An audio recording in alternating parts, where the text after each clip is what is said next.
Boa noite, pessoal. Está começando a nossa primeira live aqui do Memória Americana. Hoje a gente vai discutir os 70 anos de aniversário do lançamento dos hinos imortais compostos por Lamartine e Babo, né? Os hinos do futebol carioca, os hinos que não são oficiais, mas se tornaram extremamente populares ao longo da história do esporte aqui no Rio de Janeiro.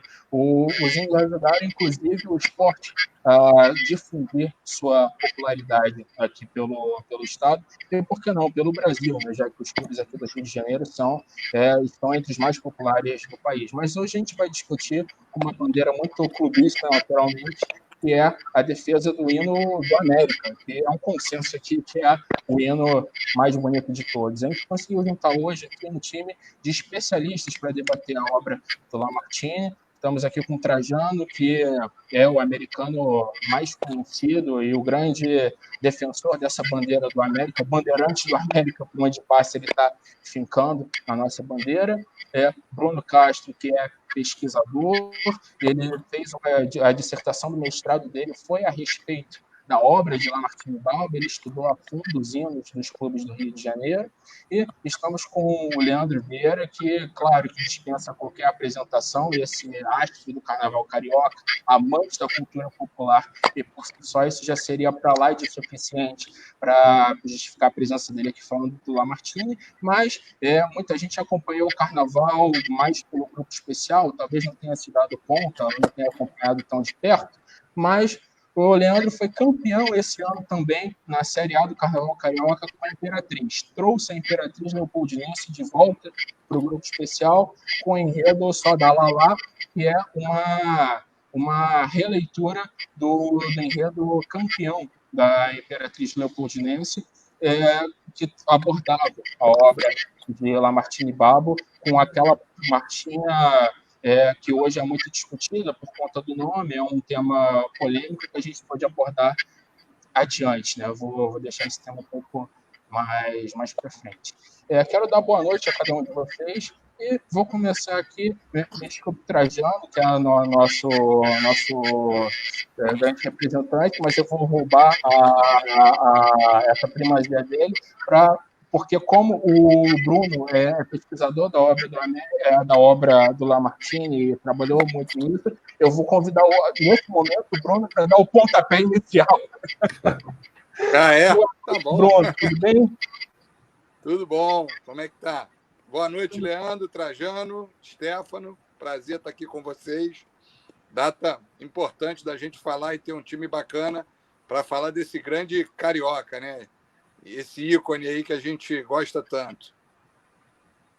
Obrigado, Bruno. O pessoal está chegando, mas o mais importante dessa live aqui é ela ficar registrada como um documento, né? Ela vai ficar lá disponível no YouTube e vai ser uma oportunidade para a gente, para todos os apaixonados pela cultura carioca, pelo futebol, pelo carnaval, de revisitar e ter esse material de referência lá. Então, no ponto de vista do Memória Americana, né? Isso é o mais importante para todos nós.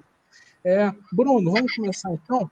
O que você descobriu de mais interessante nessa sua pesquisa que acabou resultando num livro, né? O que você encontrou de mais interessante ali da obra do Lala que talvez você não esperasse no primeiro momento? Que é uma obra muito difundida, mas muito pouco estudada, né? O público conhece muito pouco a fundo, tem muitos rumores que cercam essa obra, seja pelo processo de composição, seja pelas condições em que elas foram compostas, seja pela melodia. O que você descobriu de mais interessante?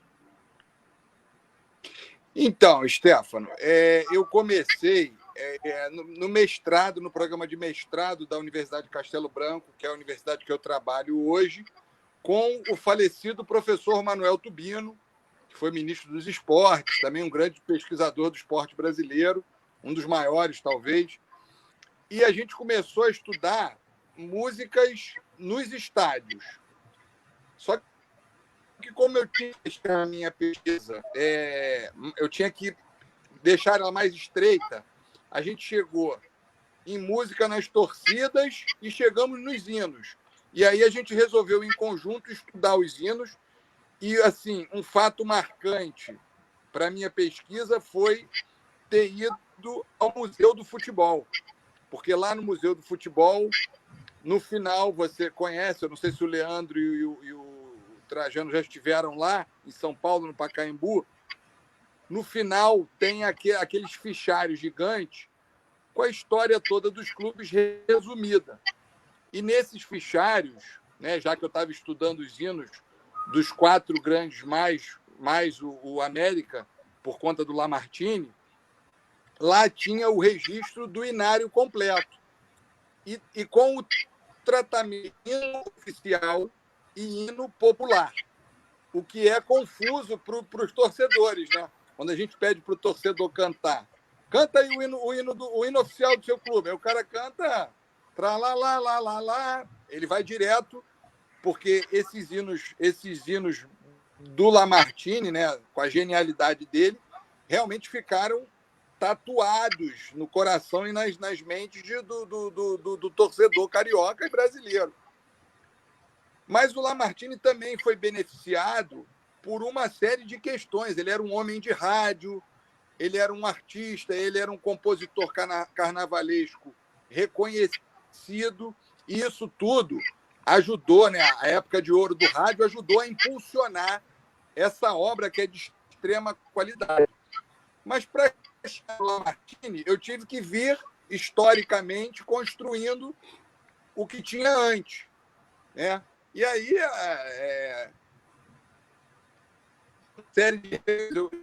eu digo aí para o José Trajano que o clube que tem a biblioteca mais organizada no Rio de Janeiro e mais completa é o América. Porque eu tive muita dificuldade nos demais clubes de ter a história dos hinos organizada. Fui muito ajudado por funcionários antigos, mas a biblioteca mais densa, com mais títulos e com mais volumes, era realmente a Biblioteca do América. Então, eu peguei essas informações lá do Museu do Futebol, aí categorizei, seguindo aquela lógica, que é a lógica do primeiro hino oficial, segundo hino oficial, e os do Lamartine, chamados lá pelo Museu do Futebol, e no popular. E eu também criei uma categoria no livro, que depois eu quero até presentear vocês com ele, para melodia e para letra. Então, o primeiro hino oficial do América, por exemplo, ele é de 1915, do Francisco José Freire Júnior e do Luiz França. Esses eram autores profissionais. A melodia, na partitura, vinha como para ser tocada em ritmo marcial, certo? Então, eu usei essa categoria também para definir as melodias. Então, eu defini essa melodia no livro como uma melodia marcial, que é como se fosse um hino do país, hino à bandeira, aquela coisa bem marcial. E a letra, por incrível que pareça, a gente usou algumas categorias, né? Sacralizada, bélica, higienista ou histórico-narrativa. O que vem a ser uma letra sacralizada? Ela comparava o time, o torcedor, elevava uma figura que estava ali em diálogo com a religião. Então, você em palavras do primeiro hino do América, como consagrada, sacrossanta, sagrada, batismo, unção, né? E por que eu também considerei ela bélica? Porque você encontra naqueles hinos do período, que eram muito marciais também, palavras como heróica, forte, avante. Então, a gente organizou, categorizou dessa forma. Já o segundo hino da América, é de 1922, ele tem letra e melodia de amantes do América. Dois profissionais. Eram amantes, torcedores do América. O Soliano Robert e o americano Maia. Tá? A melodia, nesse caso, eu chamei de uma melodia que ela não é nem marcial e ela não é nem popular. Eu chamei de uma melodia transitória. Por quê? Porque o ragtime e o foxtrot, eles estavam entrando na cidade com muita força. A música americana estava começando a ser consumida com muita intensidade. Então, vamos dizer assim, o autor daquela época que queria fazer um hino que dialogasse com uma coisa mais moderna, ele fazia um foxtrot. E esse hino do América Oficial, ele é um foxtrot, né? Então, na gravação, eu botei banjo, aquele tocado como jamaicano, tá? E a letra, ela é bélica e higienista. Por que ela é bélica e higienista? Bélica porque ela também dialoga com essa questão. Pô, era um momento de muitas guerras. Deixa só eu fazer uma pausa aqui, para quem está chegando agora, para contextualizar.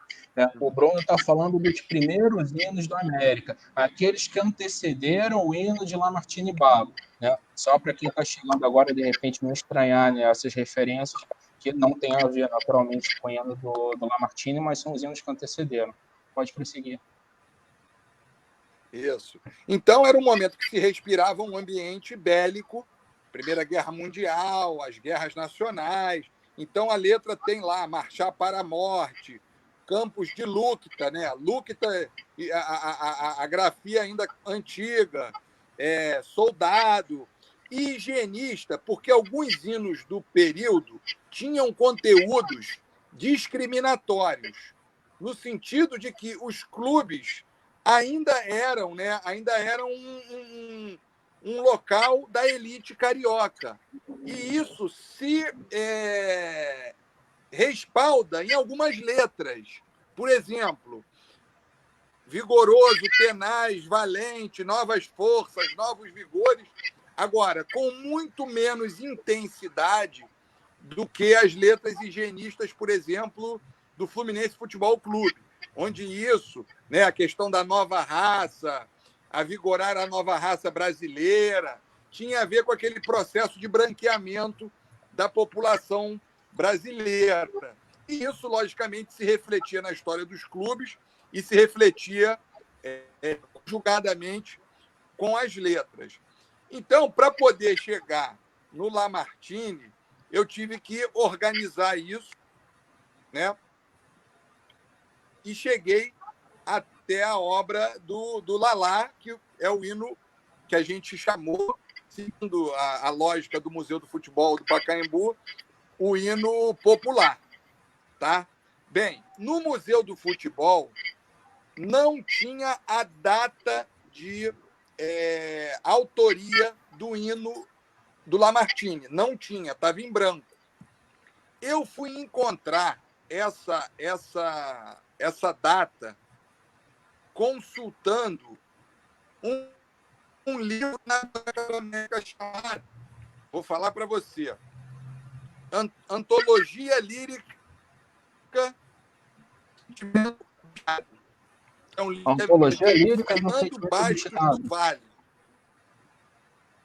Antologia Lírica de um Sentimento Obstinado, do Fernando Bastos do Vale. Bem, aí a gente pode falar daquela grande polêmica da confecção dos hinos populares. Porque, pela minha pesquisa, a gente encontrou 4 hipóteses, que são: ele fez um hino por semana totalizando, são as hipóteses, tá? Um hino por semana totalizando 11 hinos, isso em 1945. Quem falou isso foi o Instituto Cultural Cravo Albim.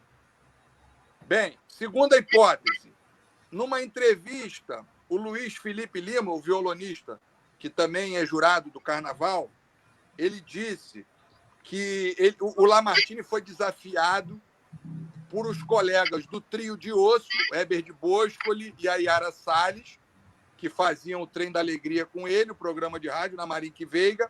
Ele foi desafiado, mas ele já tinha feito, em 1945, o hino do Flamengo.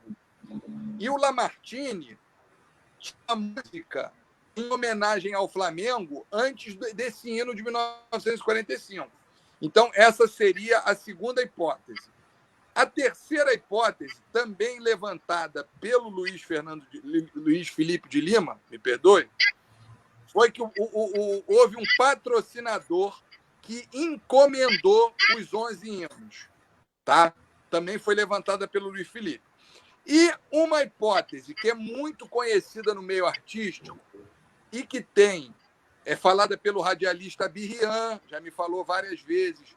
Existe uma reportagem na Globo que reprisa o Sargentelli, que era sobrinho, né? O Sargentelli era sobrinho do Lamartine. O Sargentelli falando que trancaram o Lamartine num apartamento, encheram a geladeira de cerveja, de comida, e que ele só poderia sair dali se entregasse os 11 hinos prontos.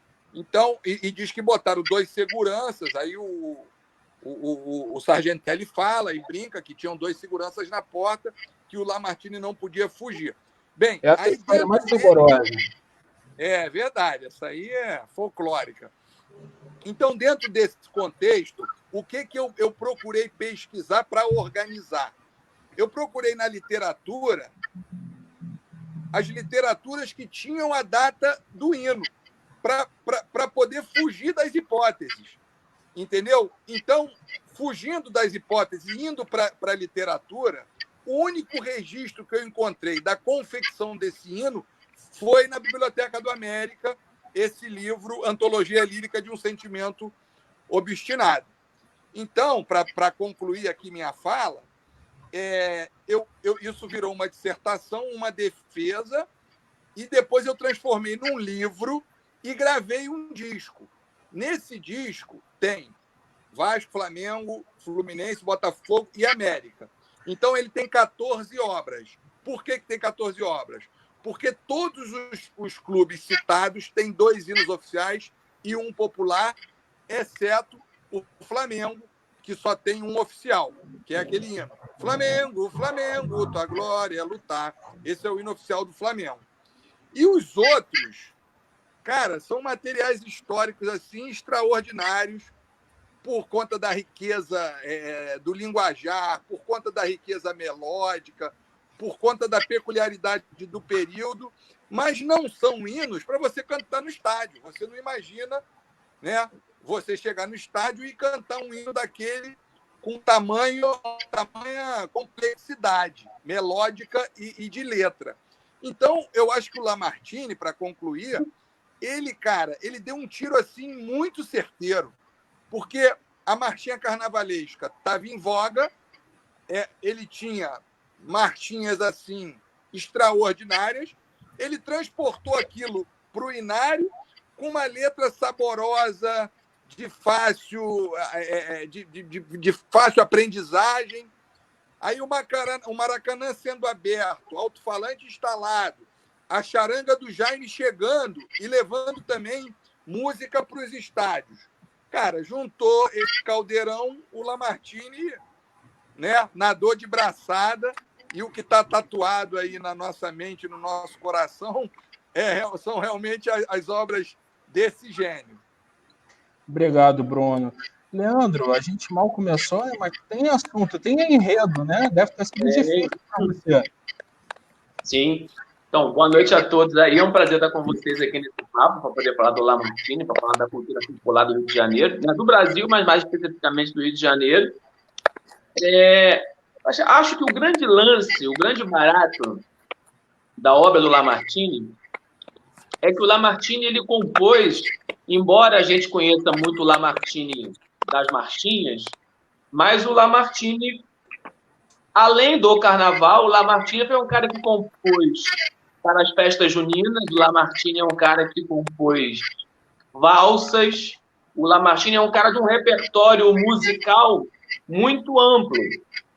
Mas, em comum, existe esse Lamartine que escreveu para cantar especialmente as coisas do povo, né? O Lamartine, a obra do Lamartine, ela fica muito marcada por esta vontade de fazer o povo cantar, essa vontade de fazer o povo celebrar.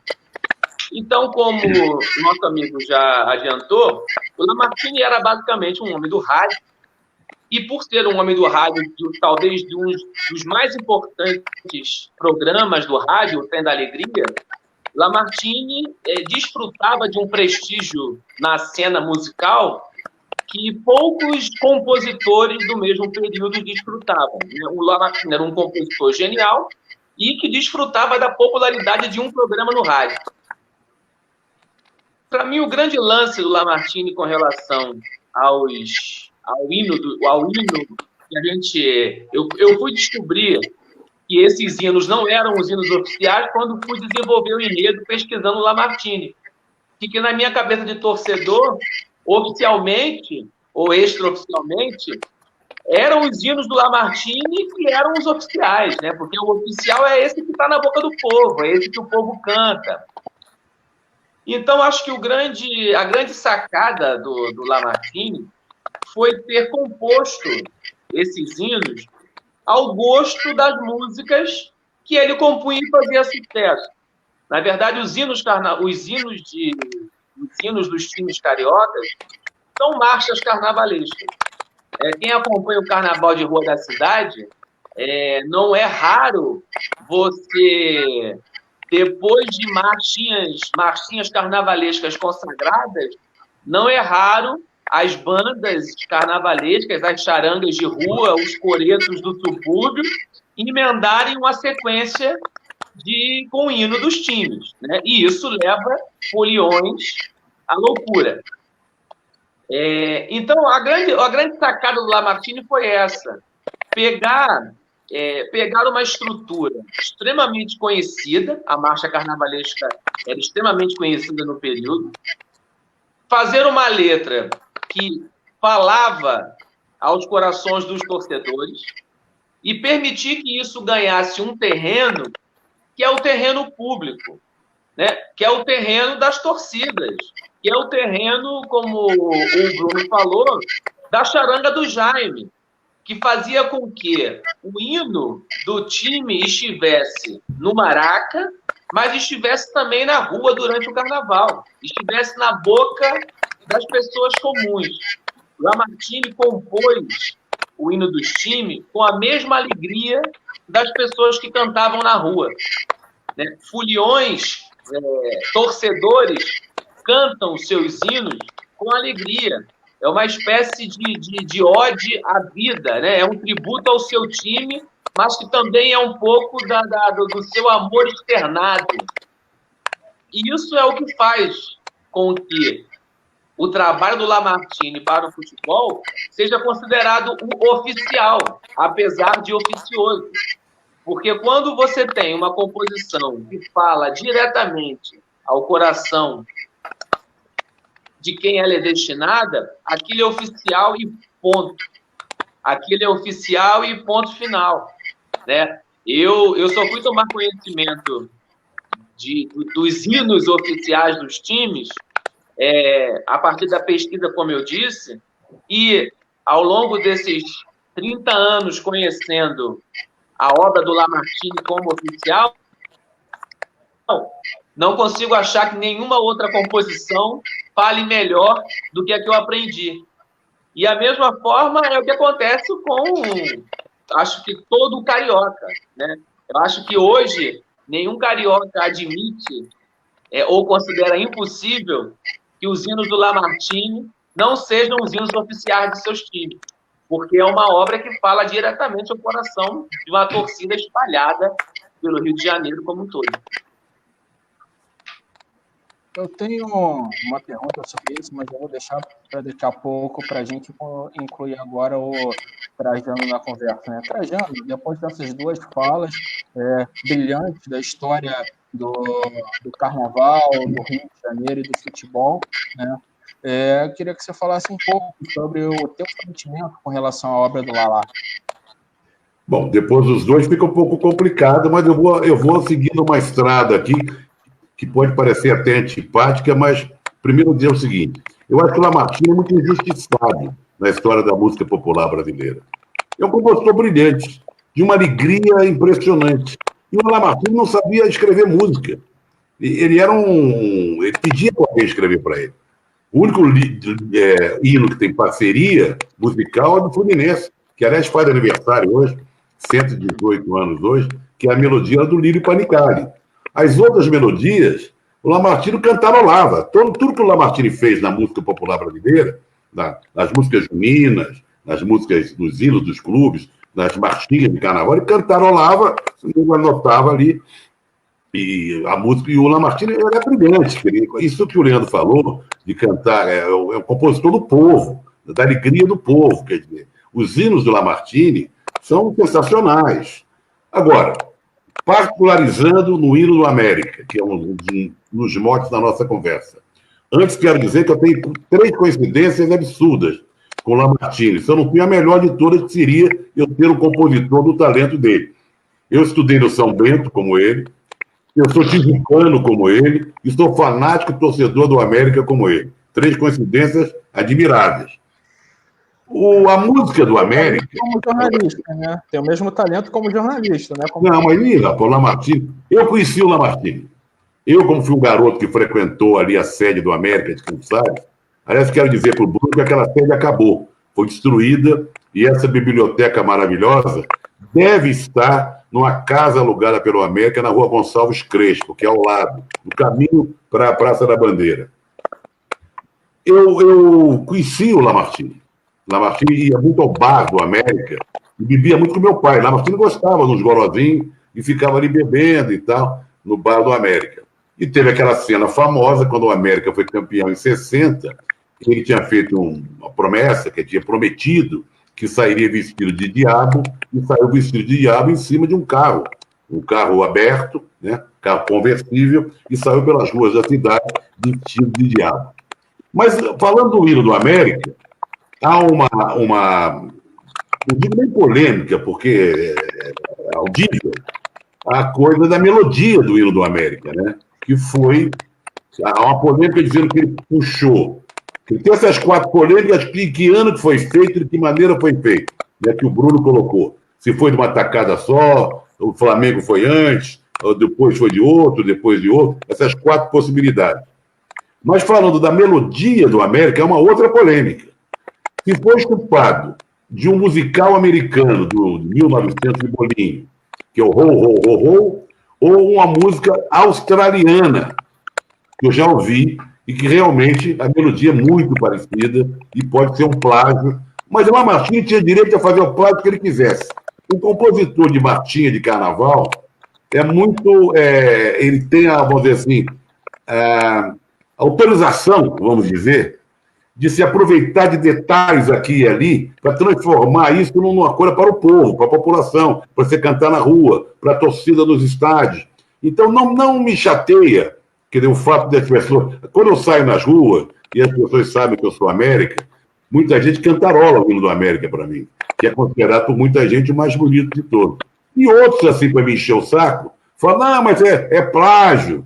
Eu digo, estou me lixando que seja plágio ou não seja plágio. Eu acho que é uma licença poética, vamos dizer assim, do Lamartine.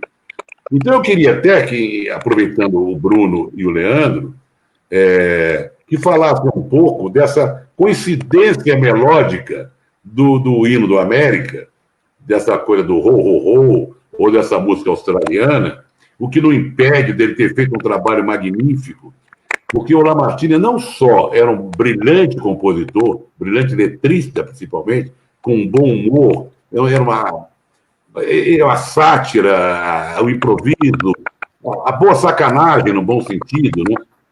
Que ele era muito bem-humorado por aquela história dele ter sido, que o Cito, estereotipista, que o Cito fala que ele era feio, magro, sei lá o quê, e ele responde dizendo feio, magro e também estereotipista, porque antigamente nas estações de trem você tinha o telégrafo, né? Telegrafista que chamava, né? Fez um batia em código Morse ali, e ele sacaneou o cara que sacaneou ele. Então, eu tenho pelo Lamartine assim, uma paixão. Eu acho que composição de carnaval, eu acho que nós temos assim, uns 3 grandes. Eu acho que talvez o Lamartine e o Braguinha tenham sido os maiores. Eu boto assim num patamar de maior. Haroldo Lobo também é outro que compôs muita coisa importante. E festa junina, que é uma coisa que sempre foi relegada pelo compositor carioca, mas ele conseguiu fazer da festa junina uma coisa muito gostosa, porque as festas juninas mais autênticas, vamos chamar assim, são lá do Nordeste, né? Mas no Rio de Janeiro, a festa junina foi preservada durante muitos e muitos anos pelas músicas do Lamartine. Então, nós estamos falando aqui dos maiores nomes da história da música popular brasileira. E aí, nesse caso, fazer composição que fala a linguagem do povo, eu acho que o Lamartine, e aí entra o Noel nessa história, eu acho que Lamartine e Noel estão juntos nessa linguagem popular, né? Noel que morreu aos 27 anos e que não gostava muito de futebol. A obra do Noel, se você pesquisar, tem 4 ou 5 músicas só que falam de futebol. Mas nós estamos falando aqui de um gênio da música popular brasileira, que é Lamartine Baba. Tijucano, torcedor fanático do América, são 2 virtudes maravilhosas. Eu senti que o Leandro queria se manifestar sobre isso quando você começou. Era isso mesmo, Leandro? É, porque essa é uma polêmica, é uma polêmica quase sempre levantada, né, a respeito desse possível plágio com o hino do América. E é curioso, eu ouvi do Trajano algo muito parecido com o que eu penso. Eu acho que dentro dessa lógica, né, da composição do Lamartine, eu acho que existe que essa ideia, acho que os anos 40, essa lógica, posso estar enganado, Bruno me corrige, mas eu não sei se nos anos 40 essa lógica do plágio já existia de uma forma tão contundente como hoje, como nos anos 80, por exemplo, consagrou. Né? Eu tenho a impressão que o Lamartine era um compositor que ele atendia muito essa forma de compor espontânea, aonde citações e menções de expressões faziam parte. Oi?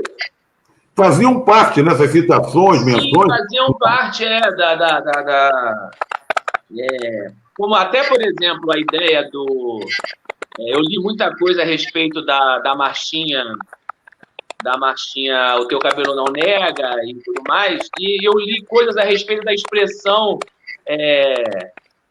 mas como a cor não pega.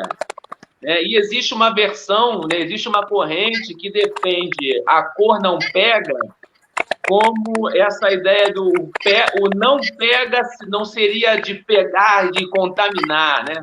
Seria não pega de não importa, né? Ah, isso, fulano fez isso, mas isso aí não pega. Quer dizer, isso não pega, isso não dá problema. Então, acho que eu tenho a impressão, Lamartine, ele é muito distante musicalmente e cronologicamente de mim, mas ao ouvir o Lamartine, ao ler determinados aspectos da sua obra, a gente fica com a impressão que ele tinha esse olhar para a incorporação de elementos, de vocabulários e de expressões que hoje as pessoas poderiam atribuir ao plágio, à cópia, mas que eu acho que pareciam mais citações. Eu não sei como isso é compreendido, como isso era compreendido nos anos 40. Se nos anos 40 isso foi levantado como uma possibilidade de plágio ou se isso é uma discussão mais recente. É um fenômeno de um tempo analisado à luz de um outro tempo, então realmente fica delicado, né? Bruno, tem muitos comentários com relação a isso, num outro hino que talvez seja mais simples para a gente conseguir interpretar esse fenômeno que acontece no hino do América, né? Que é o hino do Vasco. O hino do Vasco ele tem uma melodia ali referente ao hino português, não é isso? Tem, na introdução. Né? O Leandro tem uma linha de raciocínio muito parecida com a que eu escutei do Ricardo Cravalbin, que, assim como o Trajano, conheceu Lamartine. E me disse, pessoalmente, que o Lamartine era uma pessoa apaixonada pelo cinema. E esse cinema também incorporou a alma dele e fez com que essas melodias de cinema fossem incorporadas àquele estilo dele, jocoso, aquela coisa toda. E com certeza, essa argumentação de não ser antiético, como é a partir da década de 80, como passa a ser, é uma justificativa muito também visitada, né? O Leandro falou agora, o Sargentelli falava isso, o Ricardo Cravalbin conta dessa forma, o jornalista Birrian, que conviveu também, conta dessa forma. Agora, isso trouxe muita mágoa para o Lamartine. Você encontra literatura que fala que essa possibilidade dele ser classificado como fraudador, como plagiador, isso entristecia muito ele. E quando ele entrou, né, quando ele morreu um pouco depois de ver a orquestra tocar o hino do América no Copacabana Palace, num espetáculo que foi feito ali para homenagear a obra dele, aquilo deixou ele muito, muito emocionado. Ali ele teve um primeiro problema do coração e logo depois ele teve um problema mais grave e veio a falecer. Mas a gente não pode deixar de ressaltar, já que a gente está falando de fatos históricos, que o hino do Vasco também visitou, não com tanta intensidade como o do América. O do América, se você pegar o clipe dos remadores, né, o Roll, Roll, Roll, que tem na internet, você vê muita semelhança o tempo todo. O do Vasco, você vê uma leve semelhança com o hino português. E depois daquela introdução, ele sai e já caminha para uma melodia completamente diferente. Mas existe, sim, isso aconteceu, isso é uma coisa verídica. Mas, ô Bruno, isso tem a ver muito com o que o Leandro falou, né? Quer dizer, dessa citação, né? No caso do Vasco, até é mais flagrante, eu acho. Você fazer a citação no hino do Vasco, do hino português, na introdução, tem tudo a ver. Tem tudo a ver. É verdade, é verdade, é verdade. E o hino do América, né? Ele, com toda essa genialidade do Lamartine, ele é o hino preferido de muita gente, né? Todo mundo adora, é apaixonado por esse hino. É uma coisa assim fantástica a facilidade que o Lamartine tinha de matar a mosca lá no fazer o simples, e o simples que é aceito, que fica tatuado mesmo no coração do torcedor. Bruno, você conta que o Lamartine conseguiu se encaixar no hino do América, né? Na letra. Ele brincava com isso. Ele dizia que o tralalá, né, era em homenagem a ele mesmo. A ele mesmo, não? É verdade. A ele mesmo. Tem uma curiosidade, gente, do hino do Botafogo, do Botafogo de futebol, o clube que era só futebol, né? Clube de Botafogo, só o futebol, que depois juntou com o Remo. O Eduardo Soto, que compôs o hino oficial do Botafogo de futebol, era muito amigo de Lamartine. Esse Eduardo Soto vem a ser avô do atual maestro Eduardo Soto Neto, que é o autor da música do Rock in Rio e da música do Ayrton Senna. Não sei se vocês Tema da Vitória. já Tema da fizeram Vitória. essa associação. Uhum. Mas, ô Bruno... E ele, quando eu fui fazer a pesquisa, ele contou que o Lamartine foi praticamente lançado pelo avô dele. Por quê? Porque o Lamartine trabalhava na Light, a Light já era ali na Marechal Floriano, e a maneira que os compositores divulgavam suas músicas, uma das maneiras, né, além de distribuir partitura, além de fazer uma série de coisas, era patrocinar trios elétricos. E o Eduardo Soto tinha um trio elétrico onde ele ficava cantando as suas músicas, e o Lamartine descia e dava uma canja, também já divulgando as obras dele, né? Você vê a dificuldade que era naquela época para você fazer uma música entrar na boca do povo.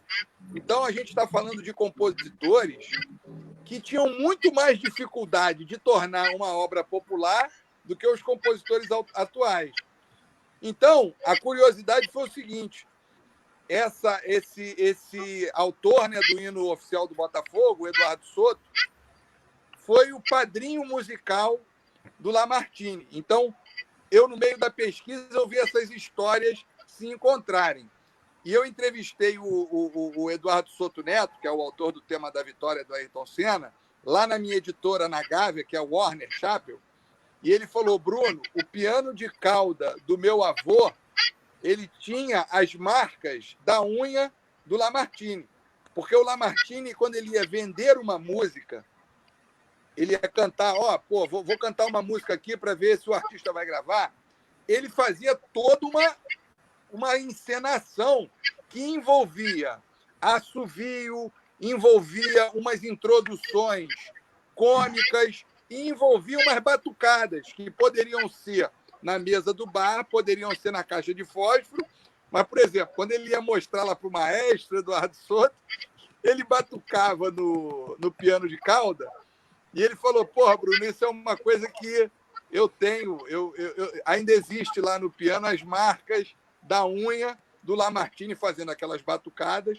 E ele, inclusive, ele tem um material gravado numa fita cassete que é o avô dele ensaiando e trocando essas informações com o Lamartine, que ele ficou até de depois transformar isso num livro, num CD, eu não sei como ficou. Mas é um fato curioso aí que eu encontrei na pesquisa. Antes do Leandro falar, que eu gostaria de ouvir o Leandro, eu queria aproveitar esse gancho do Botafogo, porque o Botafogo teve uma mudança na letra do hino, né? Campeão desde 1917, se eu não me engano, e aí ficou campeão de 1900, né? Houve uma alteração na letra. Eu não sei se depois da morte do Lamartine ou se enquanto o Lamartine vivia, não sei. Não, isso aí tem dois fatos curiosos.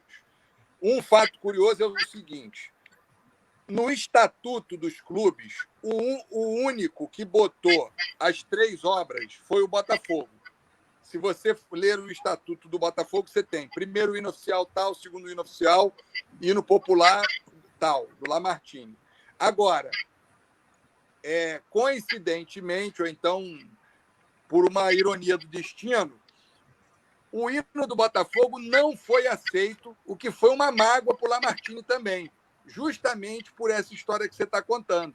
Porque o Lamartine escreveu desde 1910, ele botou de 1910. Então, os torcedores do Botafogo interpretaram que o Botafogo só ganhou aquele ano e acabou. E aí não deixavam cantar aquele hino no clube. Mas, como o Leandro falou, a obra tem vida própria. A obra ela acaba caminhando sozinha. E a torcida incorporou aquilo e o Botafogo teve que botar aquele hino ali no inário estatutário, não teve jeito, né? Então, o Botafogo tem essa curiosidade. Foi o último a aceitar a obra.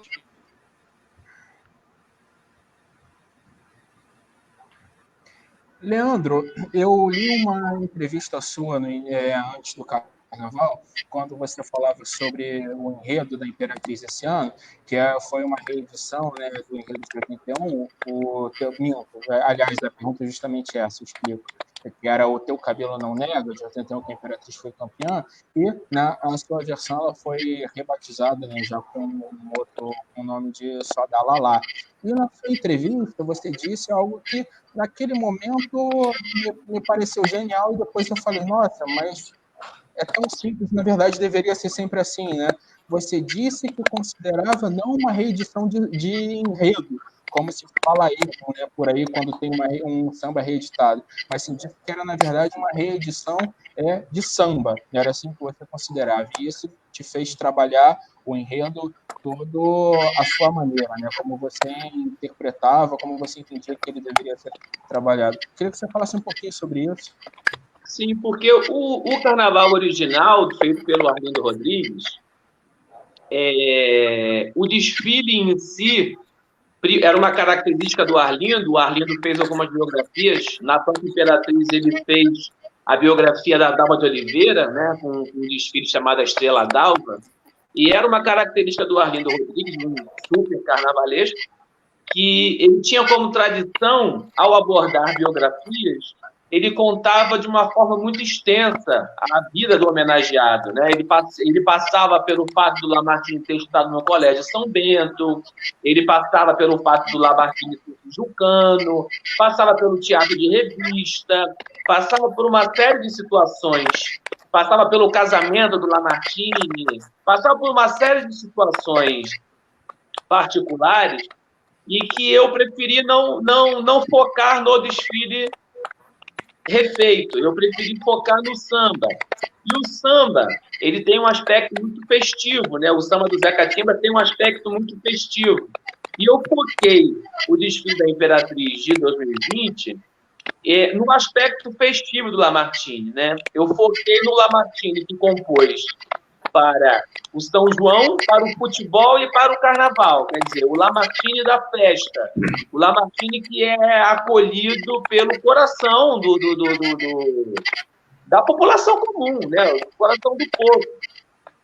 E ao fazer a troca do título, na verdade, o que eu quis tirar foi essa possível interpretação negativa em cima da figura do Lamartine, né? Como você falou, não dá para julgar os anos 30, 40 e 50 com os olhos de 2020. Então, e curiosamente, o enredo original se chamava, originalmente, no desfile dos anos 80, se chamava Só Dá Lalá.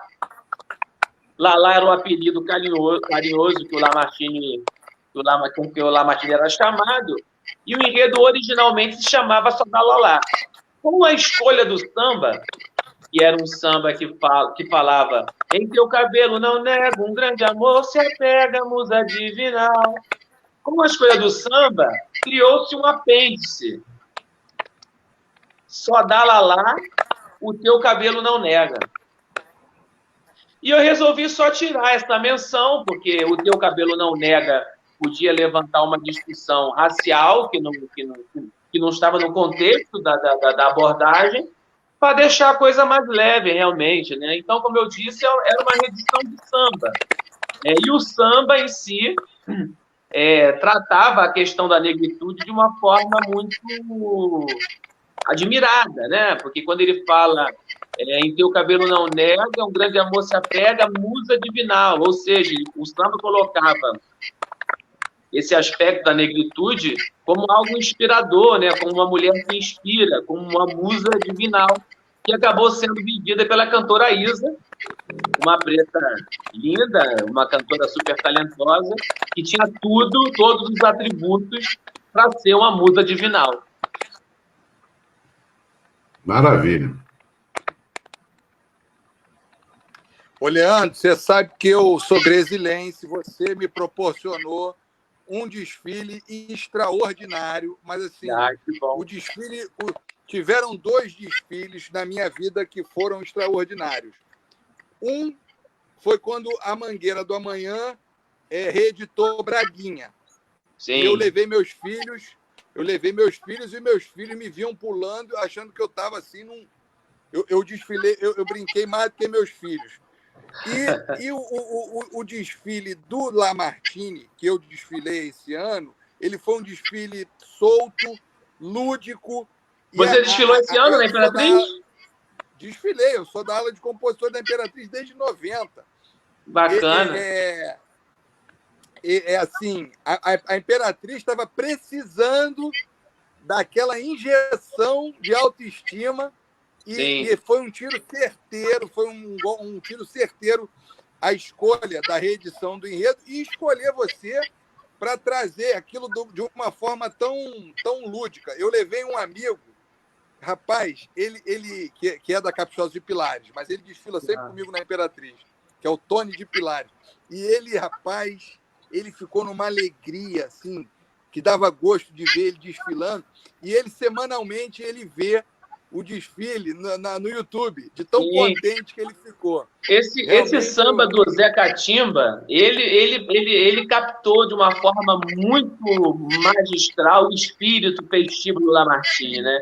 Esse samba do Zé Catimba é aquela homenagem, a homenagem à altura mesmo, né? É uma coisa do tamanho do Lamartine mesmo. Está na hora de homenagear. Eu tenho que também falar um pouco do Leandro, né? Apesar de estar morando em São Paulo, eu tenho perdido os carnavais do Rio de Janeiro, que eu acompanhei durante muito tempo. Mas eu não deixo de acompanhar as entrevistas do Leandro, o desfile, vejo o desfile pela televisão, que exatamente não é a mesma coisa, e gosto muito quando meu querido amigo Simas fala do Leandro. E os dois conversam, entrevistam e tal. Eu acho que o Leandro deu uma injeção de ânimo, de uma cara diferente para o carnaval, e merece todos os nossos parabéns. E que bom que ele lembrou do Lamartine, que é o nosso tema aqui de hoje, porque a importância do Lamartine, que tinha sido feito pela Imperatriz nos anos 81, se não me engano, né? Sim, foi. O Lamartine, hoje em dia, é de uma inteligência, de uma sacada espetacular. Que bom, fico feliz. Foi mesmo. E o Leandro, ele é um especialista em criar as imagens, né, que ficam eternizadas, marcadas no carnaval. No carnaval, para mim, a imagem do carnaval desse ano é o trem do Abre Alas da Imperatriz, né? Aquele trem lindo, colorido, enorme, que parecia de fato uma escola de... Parecia não que a Imperatriz é uma escola de grupo especial, né? Mas parecia um dos melhores desfiles de uma escola de grupo especial na Avenida, que era um desfile de Série A. Era a ideia era essa, era levantar a moral da galera da Leopoldina. Tava precisando. Porra,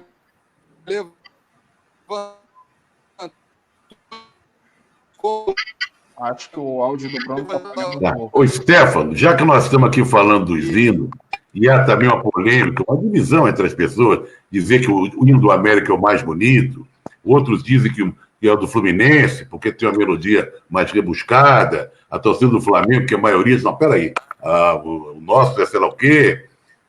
Qual seria o melhor hino, o hino mais bonito para cada um de nós aqui? Olha, o que mais me emociona é o do Vasco da Gama.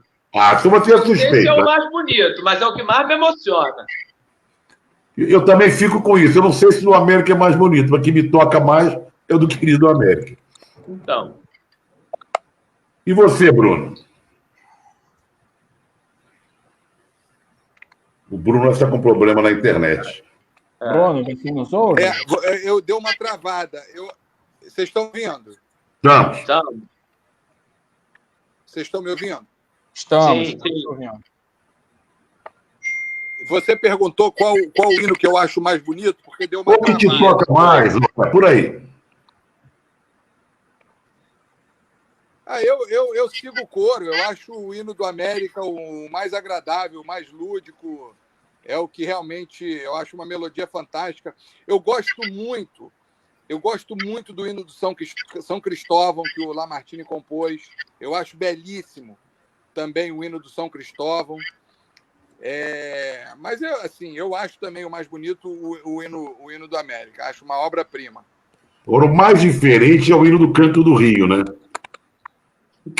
Ele foi para outro lado, ele foi para outro caminho, né?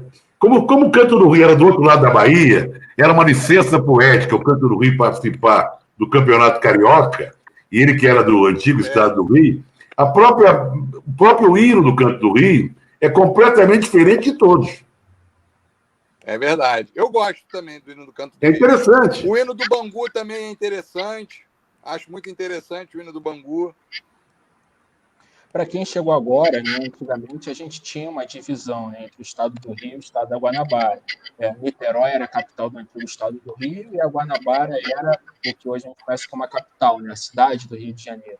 E o Canto do Rio era lá de Niterói, mas jogava o Campeonato Carioca, mesmo não sendo carioca ou aquela altura guanabarina. O hino do Canto do Rio realmente é uma coisa totalmente diferente dos demais, mas é igualmente bem trabalhado, igualmente poético, realmente impressionante. Inclusive, Trajano, eu estou me lembrando aqui, você falando desses hinos todos, eu talvez esteja sendo traído pela memória, mas eu acho que em Tijuca América você disse sentir falta de um hino feito pelo Lamartine por um clube que àquela altura ele não teria condições de compor porque não estava no futebol profissional, né? Mas você sentiu falta de um hino dele para o Campo Grande, né? O Campo Grande veio depois. O Campo Grande era eu chamava de zona rural, porque a minha família era de Campo Grande. Meus avós, meus pais de lá se casaram lá. Depois, eu nunca chamei de Zona Oeste, Zona Oeste depois, Zona Rural. E frequentei muito o estádio Ítalo Del Cima, inclusive eu vi o Barbosa, nosso Moacir Barbosa, tão agora relembrado, porque 70 anos do Maracanã, ele acabou a carreira no Campo Grande, aos 41 anos de idade. Agora, o Campo Grande disputava um negócio chamado Departamento Autônomo, que tinha uns times de campeonato amador. E o Campo Grande tinha um time, ganhava sempre. Elevadores Atas, Oiti, os times de Santa Cruz, de Campo Grande, de Marechal Hermes.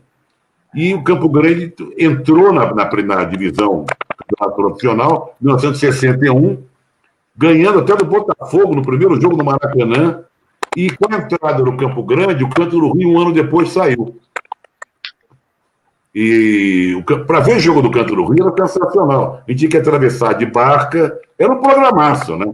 Atravessar, ir até Niterói, passar o dia em Niterói e ver o jogo lá. Eu quero voltar ao hino do América e dizer que eu fui criado como um garoto que frequentava o América desde os 7 anos de idade, ouvindo o hino do Lamartine, mas quase sempre. Nas festas, no aniversário do clube, nos bailes de carnaval, sempre. O hino do América é uma coisa que eu tenho, assim, é impressionante. Eu choro toda vez que eu ouço. Me remete à minha infância, à minha adolescência, aos anos dourados que eu vivi na sede de Campos Sales e tal.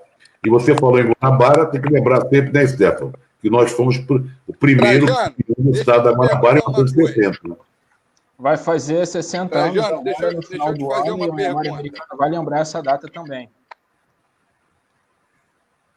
Você tem na memória, em algum momento da tua trajetória dentro do América, ter escutado algum hino oficial?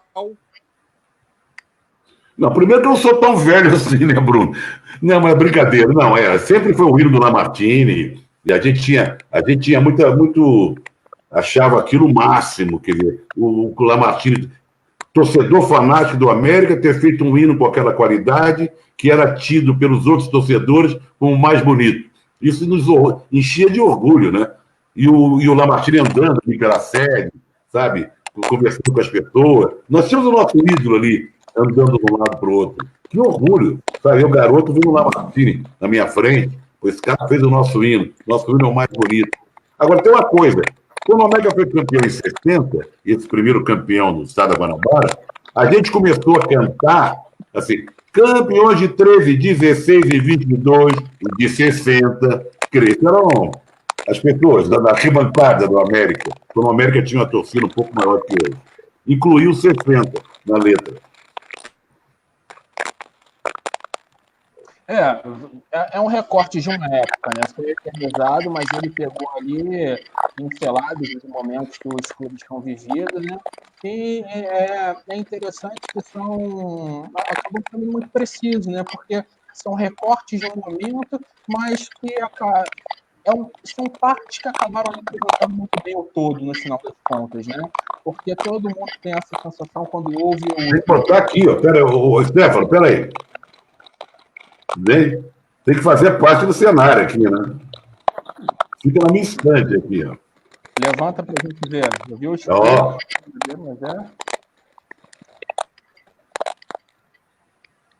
Muito bom, muito bom.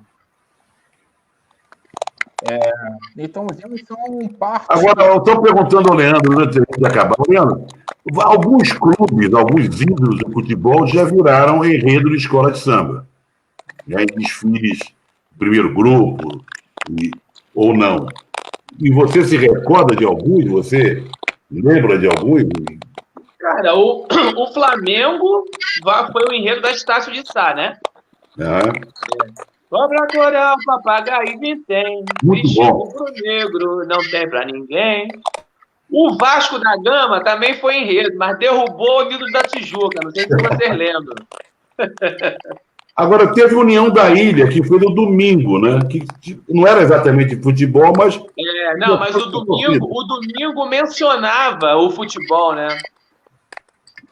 Passava pelas torcidas, né? Agora, o João fez o enredo do Lamartine ele se transformou também num momento de futebol do Carnaval Carioca, né? Porque o Carnaval original de 81 se encerrou com o uniforme dos times de futebol. E a gente não pode deixar de mencionar, né, o de 2004, da Unidos da Ponte, que foi grupo do CSB, mas foi na Marquês de Sapucaí, um enredo fazendo referência ao centenário do América também, né? Foi. Não foi no grupo especial, mas o América teve representado e com sua história contada ali na Sapucaí, né, Trajano? Você lembra bem disso? Eu acho que foi um desfile na Rio Branco, viu, Stefano? O quê? Eu acho que foi um desfile na Rio Branco, esse do Unidos da Ponte. Não. Não, foi na Sapucaí? Foi na Sapucaí. Tem imagens. A ESPN, na época, inclusive, fez matéria, né? Tem vídeos sensacionais aí no YouTube que vale a pena o torcedor que está ouvindo a gente, de repente, que esteja ouvindo essa história pela primeira vez, recuperar, que foi um momento antológico, né? Todo torcedor de futebol gostaria, né, de ver assim, um clube na Sapucaí, por mais que esse tema seja sempre muito desafiador para vocês carnavalescos, né, Leandro? O futebol é sempre um tema muito delicado de se trabalhar, né? Nós tivemos algumas revelações aqui, né? Que o Bruno é da ala de compositores da Imperatriz. Eu não sabia também, não. Rapaz, eu sou da ala dos compositores lá desde a década de 90 e eu trabalhei com uma americana durante 20 anos, que é a queridíssima Dona Ivone Lara. E teve uma vez que a gente foi fazer um show numa casa de samba que tinha ali na Barrinha, não sei se vocês lembram, chamada Bom Sujeito. Chegaram aí lá? Sim, eu fui. Então, aí teve um grupo de diretores do América que foram lá e entregaram uma camisa para Dona Ivone. Dona Ivone era torcedora do América? Ela trabalhou como Monarco, um grande torcedor do América. Monarco eu sei. Monarco, sim. Monarco também. Monarco chegou a gravar um samba do América. Ele fala do Danilo, quando jogava no América. Veja você, antes de ir para o Vasco. É um samba do Monarco. Nós temos muita glória. Surgirão outras depois. O Leandro perguntou, né, de Dona Ivone, Leandro, que agora está no Império também, não é isso? Sim, vou fazer o Império Serrano está na Série A, como a Imperatriz esteve ano passado. E eu vou partir para o desafio de tentar subir com a Serrinha, né? Opa, grande desafio, grande Império. Aliás, 80 anos faria ontem o nosso campista, os maiores compositores, os maiores cantores e intérpretes de samba, Roberto Ribeiro. Roberto Ribeiro. Faria 80 anos. Leandro caminhando para um vestido em verde e branco, né? Eu acho que o Império tem alguma coisa do América, ou o América tem alguma coisa do Império, não sei por quê.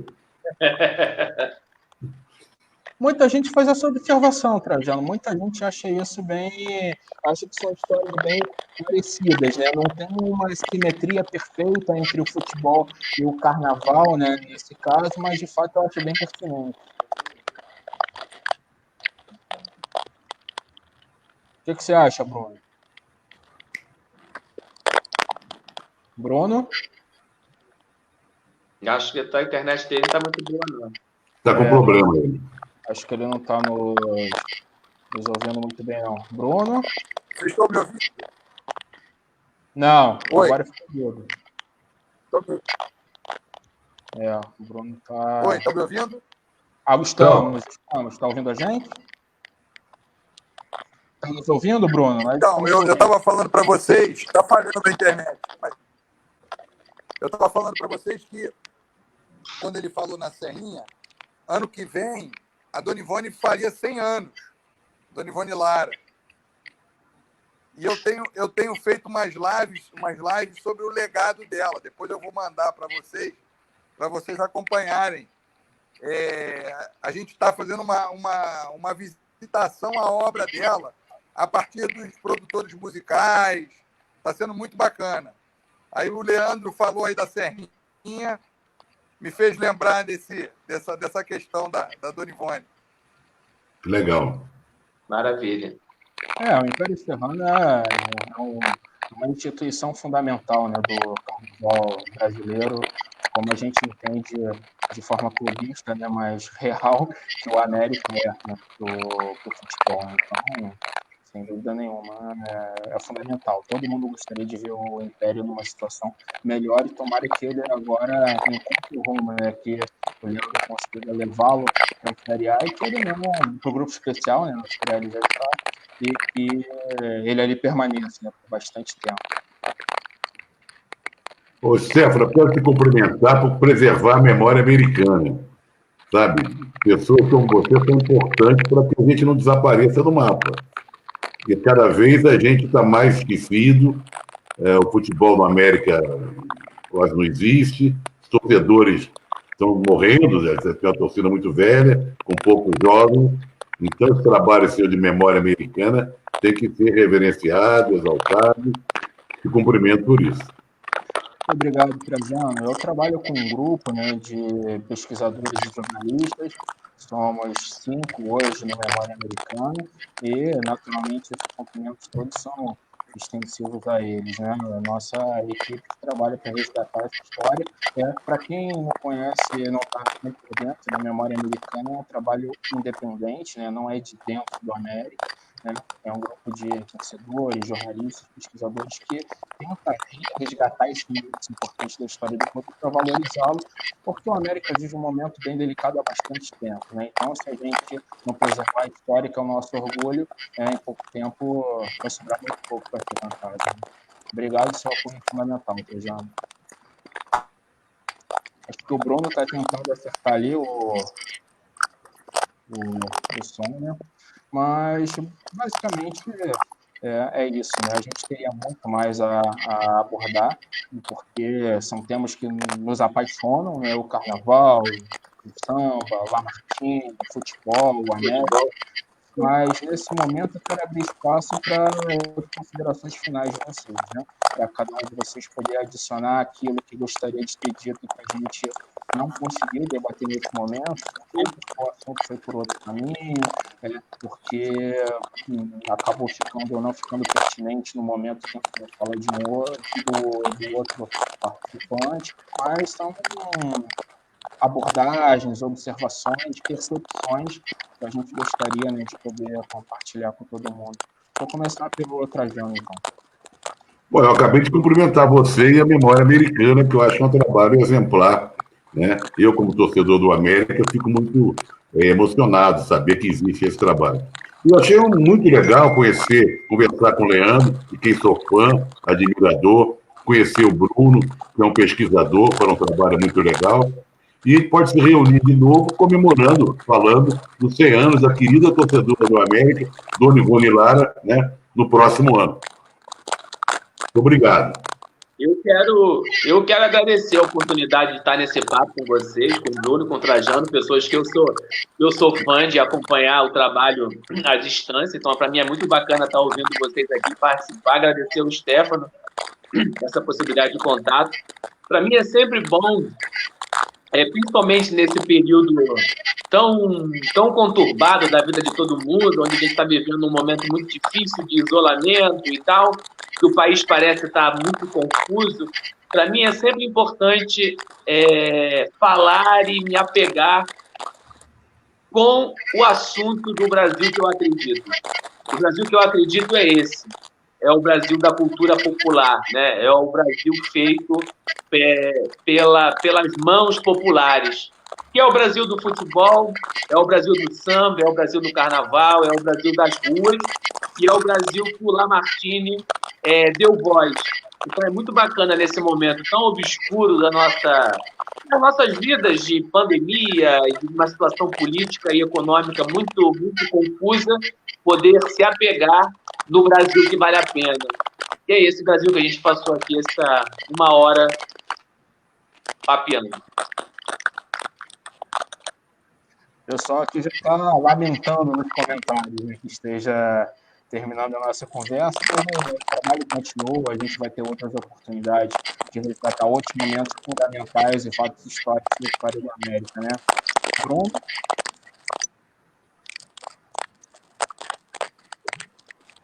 Bruno, está nos ouvindo?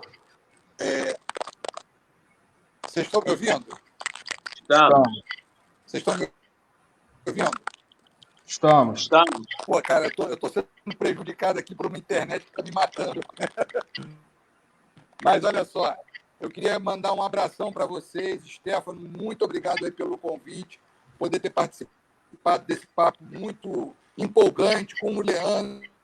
O Leandro, que é um nome muito belo aí nessa cena do Carnaval Carioca, que traz tanta felicidade para a gente, que continue, que tomara que consiga levar a felicidade que eu senti na Avenida com a minha Imperatriz, que ele leve para a Serrinha essa energia vitoriosa e lúdica, que é maravilhosa, que você vai fazer muito bem àquela comunidade, porque você fez muito bem ao pessoal lá da zona da Leopoldina, com a tua energia e com a tua vivacidade. Trajano, você é uma simpatia. Foi muito bom te conhecer. Quero te presentear com o livro. O Leandro, eu cheguei a mandar pelo Chiquinho. Eu não sei se o Chiquinho conseguiu te entregar. Conseguiu? Sim, entregou. Sim, eu tenho aqui. Eu até cheguei a procurar aqui. Senão... Manda para o Stefano que ele manda para mim, viu, Bruno? Chiquinho. Oi? Manda para o Stefano que ele manda para mim. Então, eu quero te mandar o livro. Eu vou mandar o livro para o Stefano. Vai ser um prazer aí poder mandar a minha obra para vocês. E a gente vamos marcar mais papos desse, que foi ótimo. Parabéns pela iniciativa, Stefano. Obrigado, Bruno. Eu adorei a ideia, inclusive, da gente fazer uma live sobre a Dona Ivone Lara, né? Acho justíssimo. Então, já deixo os 3 antecipadamente convidados para a gente voltar. Para nós voltarmos. Chamar o Simas. Para essa é bom chamar o Simas. Trazer o Simas Simas e podemos trazer a Fabiana Costa. Sim, é ótimo. Né? Que fez Dona Ivone Lara no teatro, teve uma polêmica em torno disso, mas canta muito bem da Dona Ivone Lara. O Simas e a Fabiana, a gente fica um grupo aqui, e vou te contar, hein? Eu vou me sentir num curso de pós-graduação, de mestrado, porque Agora, para dar um gosto musical também, pode chamar, porque aqui acho que cabe mais gente, chamar o André Lara, o neto da Dona Ivone, cavaquinista maravilhoso, que pode participar e dar um sabor musical para nossa live. Isso, Stefano para a produção. Vai ser um timaço, vai ser um prazer, isso não dá para chamar de trabalho. Mas muito obrigado pela presença de cada um de vocês, por terem colocado esse tempo à disposição, esse conhecimento, esse saber e por estarem dispostos a partilhar, né? É muito importante, sobretudo no Brasil de 2020, que a gente vê, onde esse tipo de coisa não é muito comum. Então, obrigado pela disponibilidade, pela generosidade, né? E vamos voltar em breve para discutir outros temas com vocês juntos. Valeu, gente. Valeu. Né? Valeu, um abraço para todo mundo. Um abraço, boa noite. Um abraço, pessoal. Valeu, Stefano. Saúde.